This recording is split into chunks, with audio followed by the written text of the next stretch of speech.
Sophie Denis est la propriétaire d'une quincaillerie familiale depuis plusieurs générations, soit la quincaillerie Jean Denis Limitée. Elle a repris l'entreprise que son grand-père avait créée au début des années 1930. Ensuite, son père a pris la relève et c'est à elle maintenant d'être la propriétaire de ce commerce qu'elle gère avec bonne humeur et professionnalisme. Elle s'implique dans plusieurs organisations qui concernent la ville de Saint-Raymond afin d'aider la population à célébrer son histoire, sa diversité et sa culture. Sophie Denis travaille énergiquement afin de faire rayonner sa ville.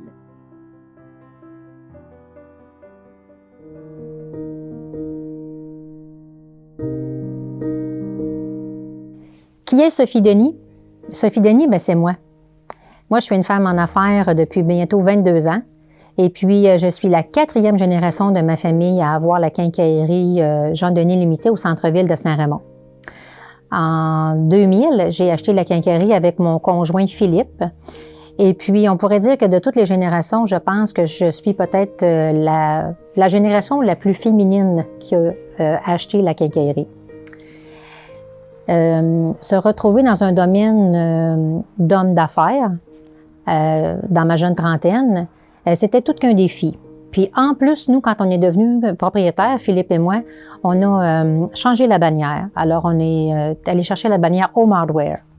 Je pourrais vous dire aujourd'hui que si je suis rendue avec une quincaillerie de 13 000 pieds carrés, avec une superficie dont je suis très fière au centre-ville de Saint-Raymond, avec les différents départements qu'on a au magasin, c'est aussi grâce à Home Hardware, beaucoup grâce à Home Hardware. Au travail aussi qu'on y a mis, avec cœur et passion.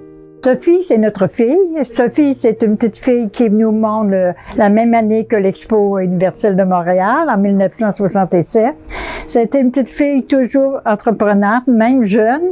Alors, c'est pour ça qu'on est chanceux de l'avoir monté les échelons puis qu'elle soit dans le commerce puis qu'elle ait pris la relève du commerce. Sophie, elle a toujours aimé entreprendre, même jeune, c'est elle qui, quand les amis venaient à la maison, c'est elle qui était la maîtresse d'école, qu'on pourrait dire, mais elle a toujours aimé perfectionner et, comment je dirais ça, grandir dans ce qu'elle faisait. Quand on restait à sa cour joyeuse avec les petites voisines, puis tout ça, puis les petits voisins, puis c'est elle qui était dominante, puis c'est elle qui décidait que c'était ça, puis on faisait ci, puis on faisait ça. Et puis elle a toujours continué comme ça. Puis dans les 4 générations de ma famille, ça a toujours été une histoire de couple. Donc, ça allait de soi que moi, je m'investisse dans ce projet-là avec mon conjoint. Qui est Sophie pour moi? Bien, Sophie, elle est tout. Depuis les années qu'on se connaît, quand on s'est connus, j'avais 17 ans, Sophie avait 15 ans. Ça va faire 39 ans qu'on partage une vie ensemble. Sophie, ben, des fois je dis c'est ma blonde, mais c'est ma conjointe et c'est ma femme. On s'est mariés. On a eu plein de beaux projets ensemble. Aujourd'hui, on est copropriétaires de la quincaillerie ensemble. C'est un beau projet, là, merveilleux.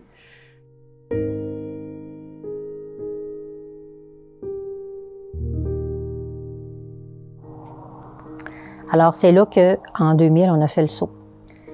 Évidemment que de faire sa place comme femme dans un monde d'hommes comme la quincaillerie, c'est de faire sa place pour se faire respecter, être respectée aussi de ses confrères et de ses consoeurs.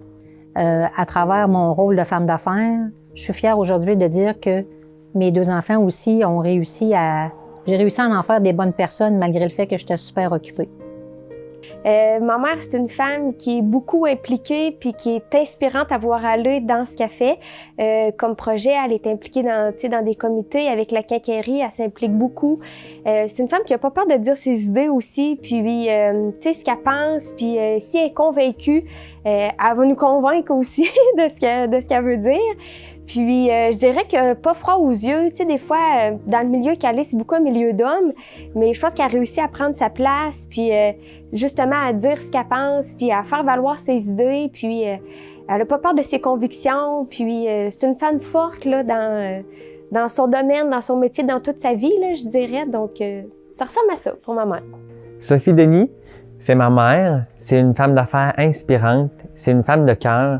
C'est quelqu'un avec qui j'ai la chance de partager une vie de famille, une vie professionnelle, avec qui j'apprends beaucoup. Ma mère, c'est un modèle d'inspiration. Elle est déterminée au travail. Elle a beaucoup de connaissances. Elle nous apporte aussi sa relation avec les clients au magasin.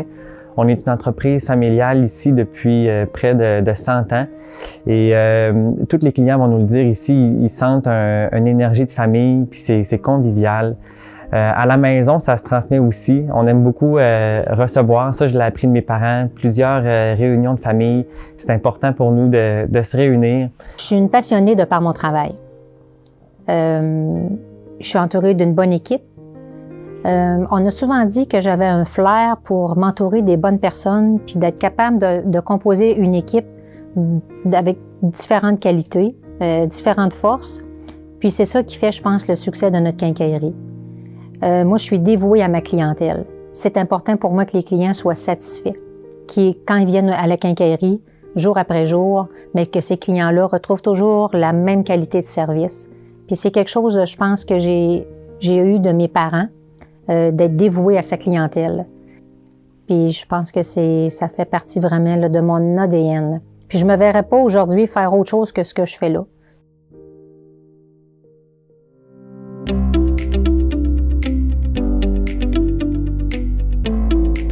Bien, la quincaillerie, ça a été fondée en 1928 par mon arrière-grand-père qui est Jean-Denis. Alors, c'est pour ça que ça porte ce nom-là. Ensuite, ça a été son fils Armand avec sa conjointe. Et puis, ça a été mon père et ma mère. Et puis après ça, c'était moi qui ai acheté avec Philippe en 2000. Qu'est-ce qui a fait un moment donné le déclic? Pourquoi que je suis partie du domaine bancaire puis là, je m'en suis emmenée à la quincaillerie? Je te dirais que la seule chose qui me faisait hésiter de prendre la quincaillerie, c'est que je me disais, tu sais, moi, je suis tellement féminine, puis je suis pas babette tomboy. Comment que je vais être capable, moi, de vendre ça, là, des vis, puis des marteaux, puis tout ça? Et un jour, je vais être honnête, il y a un employé de mon père qui m'a dit, j'aimerais ça qu'on aille déjeuner ensemble. On est allés déjeuner ensemble. Puis il m'a dit, pourquoi tu ne reprends pas ça, la quincaillerie? Pourquoi tu ne prends pas la relève de tes parents? C'est un beau commerce établi, tout ça, vous avez un nom reconnu. Puis, ouais, mais j'ai dit, écoute, là, c'est parce que je me vois pas vraiment, là, tu sais. Si mon père avait eu une bijouterie, il me semble que ça aurait été plus facile. Au fait, ils sont arrivés, elle et puis mon garçon, Gaëtan. Puis ils ont dit, papa, maman, ils ont dit, on rentre au magasin le 3 janvier. Comment? J'ai dit, vous rentrez au magasin le 3 janvier, c'est quoi? C'est quoi cette affaire-là? Elle a travaillé à la Banque Nouvelle-Écosse dans le temps. Puis elle avait donné sa démission 2 mois avant, en tout cas. Puis, tu sais, ça s'est tout fait en surdine, là. T'es pas au courant de rien. Puis comme de fait, le 3 janvier au matin, ils décident de rentrer au magasin. Les deux sont rentrés au magasin. Fait que là, ils se sont mis à travailler, ils ont travaillé avec nous autres, puis tout ça. Mais elle voulait du développement, elle. Elle voulait pas que ça reste là, hein. Elle voulait avoir du développement, puis tout ça. Et puis dans ce temps-là, je pense qu'on était avec la franchise Unie Totale, dans ce temps-là. Et puis ça a continué avec ça.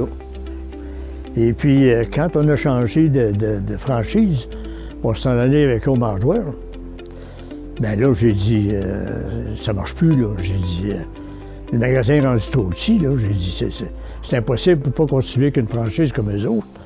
J'ai dit, rester comme ça. Alors, ce qui est arrivé, c'est que c'était l'achat d'ici, l'ancien Provigo, et puis qu'on est s'installer ici avec le magasin, puis tout ça.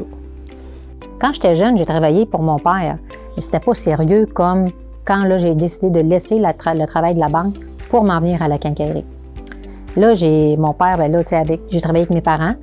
Puis ça s'est toujours fait aussi dans le respect. C'est important de dire ça parce que c'est pas toujours simple de travailler avec ses parents. Mais chez nous, il y avait un respect. Puis mes parents étaient là pour m'aider, pour m'appuyer, pour me montrer comment ça fonctionnait.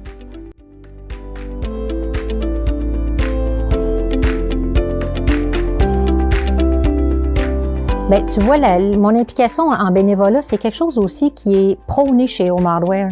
Que le marchand s'implique dans sa communauté, qu'il redonne à sa communauté, puis c'est quelque chose qu'on faisait déjà, que moi je faisais déjà, parce que j'ai vu mes parents faire ça toute leur vie.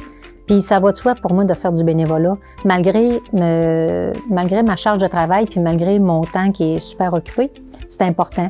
s'est impliquée très, très, très jeune au niveau de l'Église, au niveau de la pastorale. Elle avait 9 ans quand elle a commencé à lire à l'Église.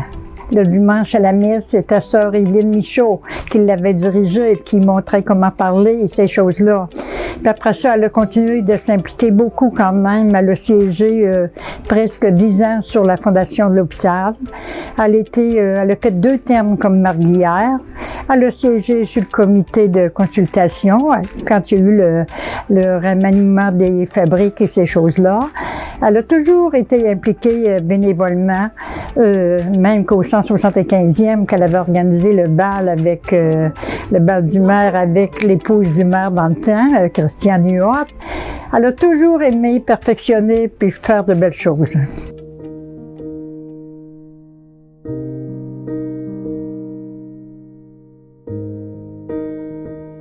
Ma mère, avec moi, je la vois présente, comme elle est présentement. Je sais que si j'ai besoin d'aide, je peux l'appeler n'importe quand, elle va être là. S'il y a quelque chose, elle va être là pour m'aider, il n'y aura pas de problème.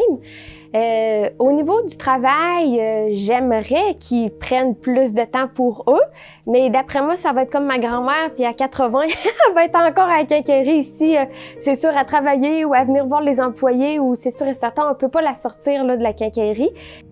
C'est sûr, dans l'avenir, j'y souhaite le bonheur. J'y souhaite aussi je pense que c'est un souhait que j'aurais pour elle, du repos aussi, parce qu'elle a beaucoup travaillé, là, tu sais, beaucoup d'heures de travail. Je le sais, on est au cœur de sa vie. Moi, du bon temps avec mon père aussi. Je trouverais ça le fun pour eux qu'il y ait une belle, parce que c'est la retraite bientôt, là, tu sais, il reste pas dans les 10 prochaines années, la vie va changer, là, la vie de travail va s'atténuer. Puis je lui souhaite des beaux projets ensemble. Je pense que ça va me donner la chance aussi de peut-être moi prendre une expansion ici avec le magasin, puis d'avoir de ses conseils, de travailler avec elle, mais peut-être plus dans l'ombre, puis peut-être moi plus dans la lumière. On ne sait pas qu'est-ce qu'elle me réserve l'avenir. J'ai plusieurs projets en cours. Bien, Sophie Denis, elle, dans les prochaines années, mettons, si je me projette, mettons, pour les 5 prochaines années. Moi, honnêtement, j'en ai beaucoup de gens autour de moi, là, de mon âge, qui ont laissé, qui ont pris leur retraite, qui ont vendu leur quincaillerie. Dans les marchands au Marwell, il y en a beaucoup, là, la passation des pouvoirs est faite. Moi, je suis pas prête encore. J'ai encore des défis à relever. J'ai encore il y a encore des choses que je veux réaliser à travers la quincaillerie. Bon, est-ce que je pourrais faire le souhait de dire est-ce que je préparerais peut-être une génération future, une 5e génération? Bien, peut-être que oui. Puis si la vie m'amène à jouer ce rôle-là, je serais vraiment fière de ça. Je serais contente même d'épauler peut-être mon fils à cette aventure-là. Puis être en affaires, c'est passionnant. Oui, c'est beaucoup de temps, d'investissement, c'est beaucoup de... Tu sais, tu peux pas te comparer à quelqu'un qui fait 35 heures par semaine. Tu l'as tout le temps dans ta peau, ton entreprise. C'est ça être quelqu'un en affaires, tu sais. T'es toujours l'image de ton entreprise, que t'ailles prendre une marche ou que t'ailles faire ton épicerie. Les gens, pour eux, t'es l'image de la quincaillerie, puis as-tu reçu ma commande, tu sais. Mais en même temps, il y a tellement quelque chose de gratifiant là-dedans. Puis, on pourrait dire, ben tu sais, elle a eu ça tout cuit dans le bec, là, tu sais, elle avait juste à reprendre ça, puis non, parce qu'il y a 3 générations qui te voient aller, là, puis il y a quand même une pression sur ses épaules, parce que là, tu veux comme réussir, puis tu veux amener ça encore à plus grand. Et je pense que préparer mon fils dans ce cheminement-là, il y a le bagage qu'il faut, il y a le petit bagage qu'il faut en dedans pour être entrepreneur, puis je pense amener la quincaillerie encore à un pas de plus.